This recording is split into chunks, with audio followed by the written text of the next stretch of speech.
You're listening to Seattle Real Estate Podcast.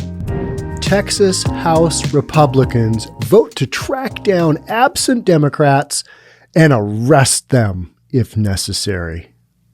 Are they going to be able to arrest them if they're not in Texas? Tricky, since they're in Washington, D.C., and they don't really have any jurisdiction there. But we're going to talk about it anyway. And then we've also got pressure mounts nationwide to upend new voting rights laws. That's kind of what we're working with here. So Texas is trying to enact some new voting laws. To me, the changes seemed pretty reasonable. I didn't really have an issue with them. Some people, they've got a big issue with them. They need a big box of tissues for all of their issues. That's what we're talking about today. If you're new here, my name is Sean Reynolds. I own a couple of real estate companies. I read the news. All right, let's do this. So this was the first story that I saw today, and it was, I can't remember what network it was. I think it was ABC, and they were interviewing a Democrat from Texas who had just landed in Washington, D.C. They're like, hey, you flew in on a private jet. How'd that work? And it was a two-part question, and they threw in also, but you guys weren't wearing masks on the private jet. And whatever Democrat it was, representative, they answered the question about, they're all vaccinated, don't have to wear masks, but just completely avoided the whole issue of, hey, you flew in on a private jet. Like, how many was it? It was like 50 of them or something like that. They just book it out of Texas into Washington, D.C., and they're hunkered down because they're trying to basically just wait out this session in the Texas government. So, all right, let's jump on in. Just kind of some crazy stuff. We've had this kind of stuff go on before. This one's pretty interesting. The procedural move carries little apparent weight since the Democrats who fled the state to break quorum are beyond the jurisdiction of Texas law enforcement. Yeah, don't mess with Texas. That's the bottom line here, right? They'll track you down and they'll arrest you. A showdown in the Texas House was locked into place Tuesday after the chamber voted overwhelmingly to send law enforcement after Democrats who left the state a day earlier in protest of a GOP priority elections legislation. More than 50 House Democrats left Monday for Washington, D.C. on a private jet to deny the chamber a quorum, the minimum number of lawmakers needed to conduct business, as it takes up voting restrictions and other Republican priorities in a special session. They're just going to kind of wait it out in D.C., do a little fundraising there, hang out, see the sights. They came in on a private jet. Do you think they're going out on one? I think they fly commercial on the way out. That's kind of my thought. They're probably going to take a little heat. That agenda, the Republican priorities in the special session, that agenda set by Governor Greg Abbott includes House Bill number 3 and Senate Bill number 1, the election legislation at hand that would make a number of changes to Texas voting system, such as banning drive-thru voting, 24-hour voting options, and further restricting the state's voting by mail rules. Over the weekend, both House and Senate committees advanced the election bills. So this is a hot topic, right? This is whether these restrictions, whether they impact certain groups of people within the voting system. And Democrats are saying, yep, not good. Republicans are saying, yep, we need these. Let's go. The impact of the House move is unclear since Texas law enforcement lacks jurisdiction in the nation's capital. Yeah, that makes sense. But it sure makes a good story to read, doesn't it? Meeting shortly after 10 a.m., the House quickly established that it lacked the 2/3 quorum required to do business, with only 80 of 150 members participating in a test vote. Then Representative Will Metcalf, a Republican from Conroe, Texas, chair of the House Administration Committee, moved to issue what is known as a call of the House to try and regain quorum. That motion passed 76-4. 76-4. Well, that's because all the other guys are gone. They booked it out on a private jet. Party time. Metcalf offered another motion asking that the sergeant at arms or officers appointed by him send for all absentees under warrant of arrest if necessary. That's dropping the hammer, isn't it? Clearly it's just kind of some idle threat, but yeah, it's pretty interesting that this is the way that they chose to handle this, effectively making the missing Democrats legislative fugitives. The fugitive. All of the fugitives, all 50 of them. That motion also passed 76-4. That's an overwhelming majority, isn't it? Metcalf's motions were opposed by 4 Democrats who were present on the House floor Tuesday morning.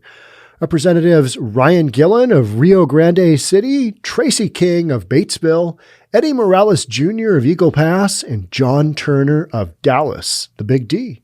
Those are all Democrats. Morales told the Tribune later Tuesday that he stayed in Austin because he thinks his constituency expects me to stay behind. All right. That's fair. I'm okay with that. This whole thing is ridiculous. I believe that my efforts would be best if I stuck around here and fought here, he said, adding that he supported his Democratic colleagues who had left the state in a private jet. Under a call of the House, according to chamber rules, all entrances or doors leading out of the hall are locked, and members are not permitted to leave without permission in writing from the Speaker. It kind of sounds like a child trying to get a hall pass at school, doesn't it? Can I go to the bathroom, please? I really got to go. Can I get permission? Nah, it's just, this is how crazy these kind of types of issues have gotten. Morales said members had been told informally that House Speaker Dade Fallon, a Republican from Beaumont, Texas, planned to excuse lawmakers daily in the afternoons as long as the chamber is under a call of the House. We don't have to be here 24/7, he said. Well, I hope not. That would get tiresome. After Metcalf's motions passed, Representative Tony Tinderbolt, Republican from Arlington, sought to move to strip absent Democrats of their committee leadership posts if they do not return by noon on Wednesday. We're going to have a showdown. I'm recording this on the afternoon of Tuesday. They're not back by Wednesday. There's going to be some issues. The motion did not immediately get a vote, and in a subsequent exchange with Representative Morgan Meyer, Republican from Dallas, House Speaker Dade Fallon, Republican from Beaumont, said committee chairs and vice chairs cannot be removed from their positions under the current chamber rules. Earlier Tuesday, Abbott said in a radio interview that any Democrats who fled the state should lose their committee leadership posts. Of course, any Democrat who is a member of any leadership, such as a chairman of a committee, they should be losing their job, Abbott told Lubbock radio host Chad Hasty. So I've been to Arlington. I've been to Dallas. I have not been to Lubbock. Isn't Lubbock, Texas, where Buddy Holly is from? I believe so. He was a good rock and roll star. Early rock and roll star. My parents liked him. Meanwhile, and he went down in a helicopter or airplane crash. Airplane crash. I don't think they had a lot of helicopters in, was that in the 60s, maybe late 50s, early 60s, something like that. And he went down with the Big Bopper, I believe.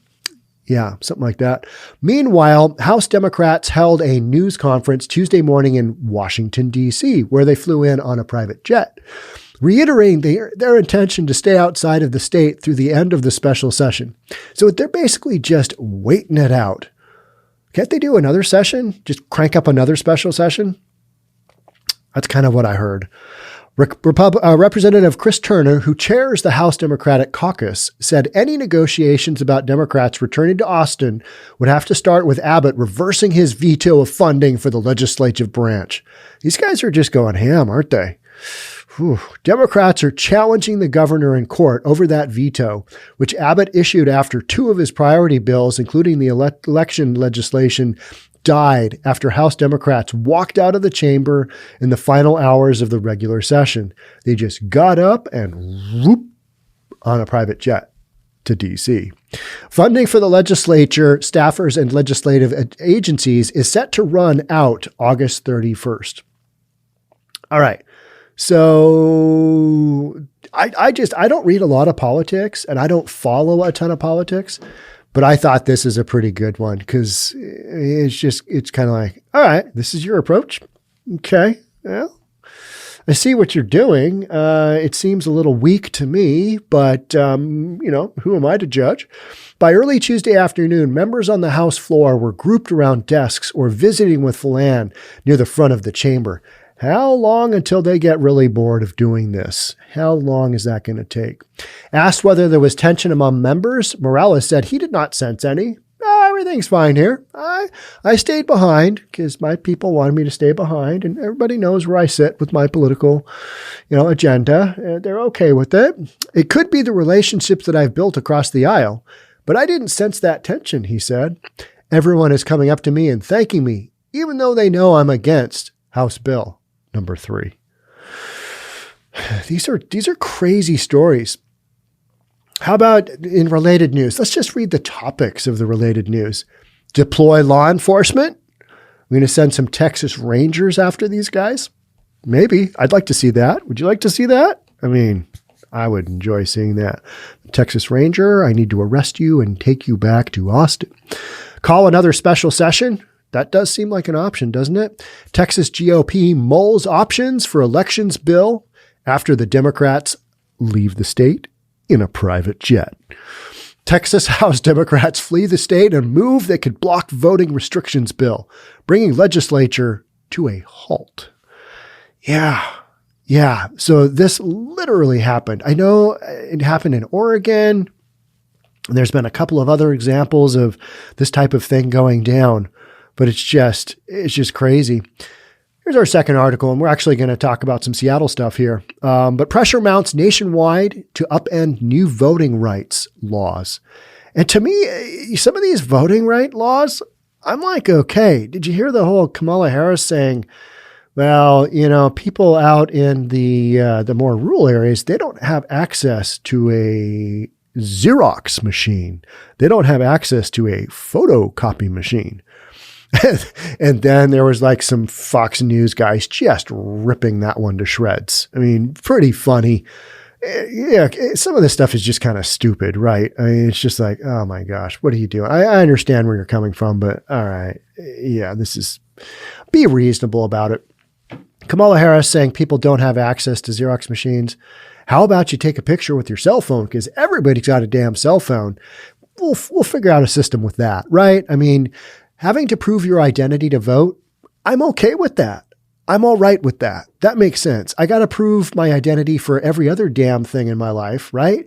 Get on a plane, prove your identity. Want to get a passport? Prove your identity. How about getting into a bar where there's underage people, trying to be held out? Prove your identity. It's not that crazy. You go get financing for anything, prove your identity. You have your driver's license on hand. You have your passport on hand. Fly to another country, prove your identity. It's not that big of a deal. To me, it just doesn't seem that crazy. But then again, some of the things that I think as a reasonable person, they kind of get trounced on because somehow it is construed as racism. All right. So in Seattle, demonstrators gathered Monday night to call for congressional action, while in Texas, Democratic lawmakers left the state in a revolt on a private jet airplane. Some 50 Texas Democrats are denying Republican colleagues a quorum. We read about that, all right? Activists in Seattle are leading a similar charge to reverse new laws that limit voting. I wouldn't say they limit voting. They're just putting some checks and balances in place that are probably necessary. So far, 17 states have adopted new measures to restrict voting rights. The Democratic-controlled House of Representatives passed a bill called the For the People Act to block those new rules, but it died in the Senate. Demonstrators in Seattle pushed Monday night for that legislation to be taken up again. If our votes didn't matter, you wouldn't have groups fighting as hard as they are to keep us from casting our ballots, said Sean Scott, an activist who emceed the Monday night rally that was organized by Seattle Indivisible. The concern is over 28 new laws passed this year that limit voting around the country. If you look at these bills that are passing in Georgia, Texas, Arizona, and elsewhere, it really is deliberately targeting black and brown folks, said U.S. Representative Pramila Jayapal, Democrat from Washington. I have heard these arguments saying that they deliberately target black and brown folks, but a lot of the times I am missing the leap in logic, right? I'm just not able to follow it. And it's like, now, hold on. That pretty much applies to everybody. I'm not seeing that. I mean, if statistically there was some kind of aberration here where it is targeting black and brown folks, I mean, I'll listen to it. I just haven't heard that many good arguments for the kind of stuff that's going on as far as the voting rights. It just doesn't make a lot of sense to me. The new laws change voting rules in various ways. Some shorten the time frame to request a mail-in ballot or make it harder to stay on absentee lists. All right. You're actually making people vote. Okay. All right. Others reduce the number of polling places. All right. Have all the people go to fewer places, or how many mail ballot drop boxes are placed around a city. How many do you need? I mean, I've got like one in my city. Just like one known one. I don't even know where the others are, right? And I live in East Bellevue here. I live in the hood of East Bellevue. And we've got, everybody just kind of knows, well, you got that one mailbox thing down by the mall. And it's like it's outside of Party City, I think it is. I mean, cast your ballot and go buy some decorations for your next birthday party. It seems like a pretty simple solution to me. But, mailbox drop boxes, the number of those being reduced. All right. As long as you've got, people have fair access to these things, you don't need to have them on every damn block. I mean, okay. Expanded identification requirements are another approach. I'm okay with that. I'm okay with showing my ID.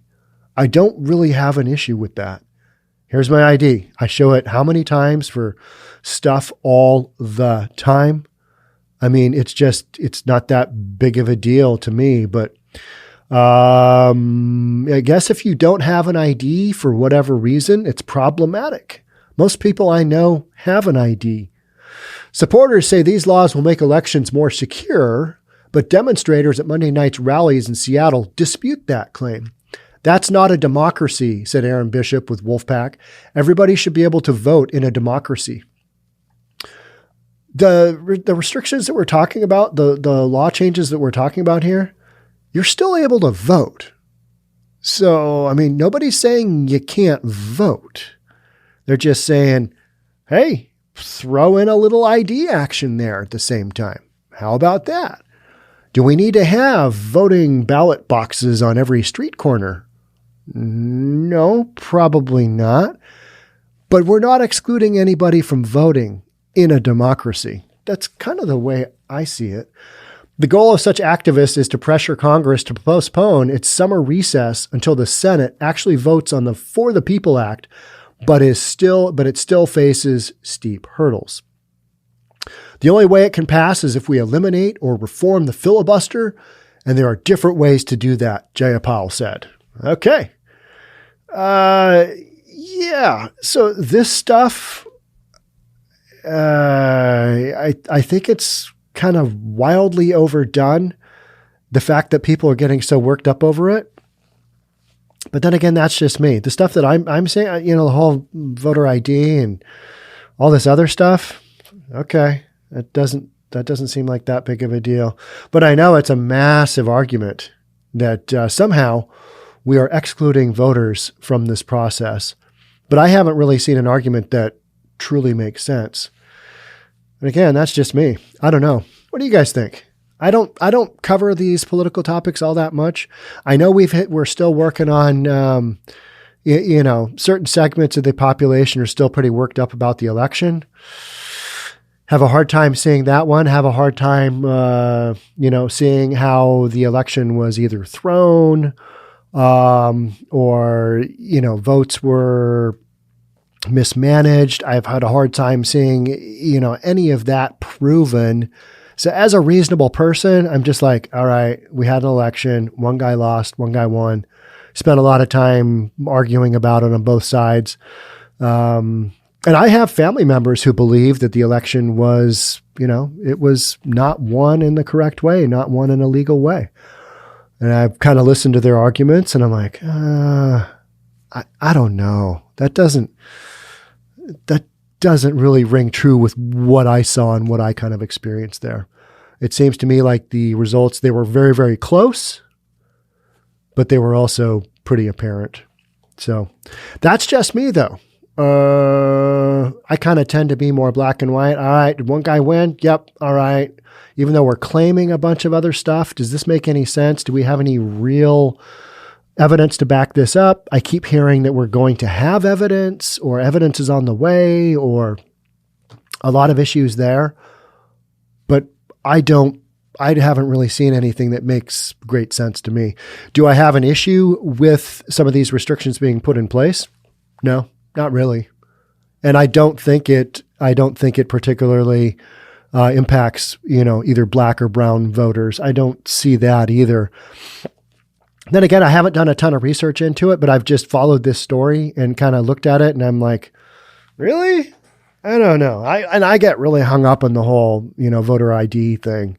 I think you should have to have an ID to vote. That's just, I don't have an issue with that. We have to have an ID for everything else. I mean, in Australia right now, they're basically having to check in for every single business they go to because of the whole Rona thing. You want to talk about having to show your ID? Yeah, you want to go get groceries? Check in because they're doing contact tracing to that degree over basically no cases of the coronavirus. They might have a handful. They might have 20, 30, but they've got zero tolerance there and they're going to beat the Rona one way or the other. But I mean, you just have your ID. You want to rent a car, got to show an ID. Get on a plane, ID, vote. That seems like a pretty reasonable thing to have to show your ID for, right? It's important so that we don't have these questions of, was there voter fraud involved? I don't mind seeing, that ratcheted down as far as some of the restrictions on that. And we're not saying people can't vote. We're not saying that. We're just saying, hey, if you want to vote, here's some hoops you got to jump through. I think it makes it safer for everybody. I do. The stuff that I've seen as far as, different states, what they've enacted, some of the stuff across the country. Yeah. Let me know what you think in the comments. That's it for me on this one. I'm okay with this stuff, but the Texas dudes and dudettes jetting off on their private airplane. That's a good one. That was an entertaining one to wake up to today. It was like, oh, hey, there's that. You're doing that. Crazy. Thanks so much for being here. Thanks so much for being part of the Seattle Real Estate Podcast. I will catch you in the next one. Don't forget, if you're a subscriber, hit that notification bell because we're releasing a couple of videos a day, Monday through Friday and one on Saturday and Sunday. And a lot of viewers on YouTube have told me, hey, for whatever reason, the notification bell got unhit. So hit it if you think of it. Thanks for being part. We'll catch up soon. Bye for now.